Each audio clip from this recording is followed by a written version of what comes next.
What's the deal, YouTube? What's the deal, YouTube? Welcome back to Hard Hitting Sports. So we are talking about the Indianapolis Colts. We're talking about the New England Patriots. We're talking about the AFC Championship game between Bill Belichick and that organization and Andrew Luck and the Indianapolis Colts. Now, I was sitting back and I was watching some film, watching both of these teams, watching what they do well, and I ran into a lot of problems when making my prediction video. One, the Patriots can be ran on. We saw it last week, 125 yards from Justin Forsett. But the Colts don't fucking run the ball. If you know the New England Patriots, you know that this is a team, an organization, ever since I can remember watching them, you're not going to beat the New England Patriots with your number one option. So your number one option is not going to be, even before they got Darrelle Revis, the number one option was never the option that beat teams. It was always your David Tyrese or your Mario Manninghams or your second and third guys. It was never the number one guy. You might say, let me see, Anquan Bolden might be the exception, but I think Torrey Smith was the number one receiver on that team, if I'm not mistaken, and Anquan Bolden was the second option. I don't remember that. But on this team, with the best way that I could see to beat this team is to play ball control, run the ball, and throw the ball 25, 30 times. This game, I could absolutely see Andrew Luck having to throw 45 times to win this game. Now, on the other side, the Colts don't have the greatest pass rush. I wish Mathis was on this team. That would make this a much better game. But they don't have that pass rush.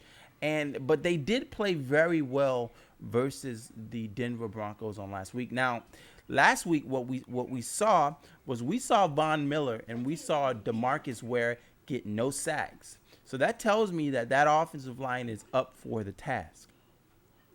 Andrew Luck made two shitty picks. You can't make those picks versus the Patriots. Joe Flacco made two picks last week and it cost him the fucking game. You can't make those picks versus the Patriots. He has to take what the defense is going to give him, and that is the middle of the field. Cody Fleener, the other tight end, your second, third receivers, your Hakeem Nicks, your Moncrief, those have to be the guys to beat the Patriots. It's not going to be that number one receiver. You have to get those guys in the middle of the field into the game. They don't have a running game. I really, man, the Trent Richardson. Last week I had more yards than Trent Richardson because that motherfucker was sitting on the sideline inactive. You're a first round draft pick. A team traded to bring, and you're inactive. I average more yards than you do, Trent Richardson. It's true. You suck. Trent Richardson. You garbage. You garbage. Trent, you garbage. You garbage. Trent Richardson, you garbage. You're fucking trash. I wish you were a better running back, man. I wish they could have gotten Mark Ingram because Mark Ingram has gotten better as a back. And I would love it if they had a running game to at least, even if he doesn't have a mind-blowing, numbing game, even if he has 70 yards, that's enough. That's enough to establish the run, establish the play action, give the teams a couple different looks, and not have to back up and throw 45 to 50 times. The more times you put that ball in the air, the more times you give an opportunistic New England secondary an opportunity to pick it off. Now, if you saw the last game where you had Darrelle Revis versus Steve Smith, Darrelle Revis struggled versus Steve Smith, whether you know that or not. If you were watching that game, that motherfucker was holding the entire game. The entire game, he was grabbing Steve Smith by the arm. The whole game. I think he got like 3 or 4 penalties in that game. He was struggling with the speed of Steve Smith.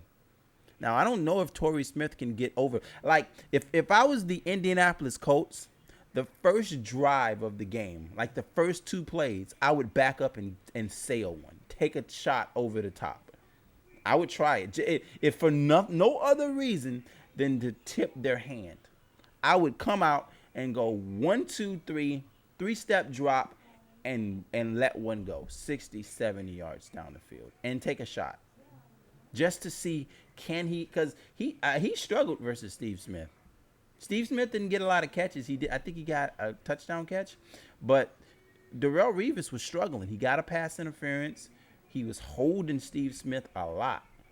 He was trying to grab to keep up with the speed of an older Steve Smith. So I don't know if I forget the receiver's name for the Colts, but he's a burner, and he's a playmaker too. He's a gamer. I would take a shot at him. First 2, 3 plays of the game, take a shot and see. Make them adjust to it. Now, how can the Patriots win this game? Because I don't want this video to be one-sided. How can the Patriots win this game? It's very easy. It's very simple. The Patriots have to come out in this game. I think this is not the Baltimore Ravens, so they can bring back Gray or LeGarrette Blount if they want to. They will be able to run. The secondary of the Colts is better than the secondary of the Ravens. It is. It's a much better secondary than what they faced last week. I still think they're going to be able to use Gronkowski up the seam and down the middle of the field. The Colts have to, I'm telling you, anytime I go to play the New England Patriots, one of the big things that I would be coaching my DBs on is yak. We can't allow yak. If Tom Brady steps back, does that 2-step drop and gets it out to Edelman or the other receiver, wherever he catches that ball is where the ball stops. We can't allow a 3-yard pass to turn into 15, 20 yards. We have to bring him down. On Gronkowski, he's a big motherfucker. We got to gang tackle. One person grab him, 3, 4 motherfuckers come. We act like we in the WWE, motherfucker, because we piling up. I want 7 people coming to the ball to hit Gronkowski every time. Hit him low. Hit that. Stop trying to hit that big motherfucker high. Hit him low. Hit that big motherfucker low. Stop trying. That is stupid as fuck when I see people trying to hit that big 6'6", 270-pound motherfucker up high. You got to be an idiot. Cut that motherfucker low. Put him on the ground. Grab them ankles and take his ass down. Form tackle. You can't hit him upper body. That's a waste of fucking time. Unless you just got size like that. Unless you're J.J. Watt and you can hit him like that. Unless you're 6'6", 298. I wouldn't send no fucking little ass 6'1", 215-pound DB to fucking hit him high. You got to be out your fucking mind. If you Cam Chancellor, you might be able to try that. But hitting that big mother, you stupid or something, son? That's the stupidest shit I ever seen, trying to hit big-ass Gronkowski high. But, yeah, I digress. I just think the Patriots will win this game. I think they will win this game. And then they will go against Seattle, which is a shitty matchup. They struggle versus the run. Here comes beast mode. I think the secondary matches up very well with the Patriots' weapons. Cam Chancellor on Gronkowski, that's a great matchup. Edelman versus Richard Sherman, that's a great matchup in favor of the Seattle Seahawks. And then you got Michael Bennett and those boys coming around that corner. That first half is going to be disastrous for the Patriots, I feel. But this video is long as fuck. I had another video shot. I sat there in front of the camera for 15 fucking minutes only to discover that the bitch wasn't recording. Yeah. Anyway, that's my thoughts on this game, man. Let me know how you feel about this AFC Championship game. I'll talk to you guys. This is my last video until the weekend. Actually, till Friday, because we have Wilder versus Stavern. I will be covering that. I'll talk to you guys next time. Peace.